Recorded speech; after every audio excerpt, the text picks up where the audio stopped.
আমরা তো একই ছিলাম, তুমি কথাটা কেমন হয়ে গেল না? তো হাসনাত আবদুল্লাহর আওয়ামী লীগ নেতার সাথে চট্টগ্রামে বসা এরকমই, এবং এই গণ অভ্যুত্থানের পরে প্রথম আওয়ামী লীগের সাথে বসেও হাসনাত আবদুল্লাহ আওয়ামী লীগের বিরুদ্ধে জোরে জোরে বক্তব্য দিয়ে এরকম মজা নিচ্ছে। নেক মজা, বাংলাদেশের মানুষ তো চিনতেছে তাকে, সবই আস্তে আস্তে আস্তে সবার মুখোন্মোচন হবে। ভাই হুজুরদের পয়লা বৈশাখ পালন জামাতে এই বিষয়ে কি?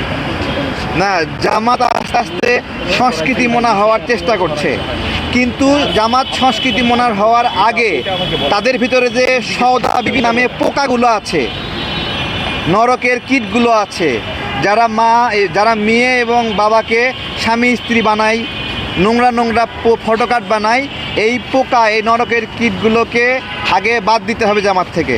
এই সওদা বিবিদের রেখে জামাত কখনো সাংস্কৃতিক মনা হতে পারবে না, ঠিক আছে? এটা অর্ধেক গরু অর্ধেক গাধা এরকমের মতো একটা বিষয়।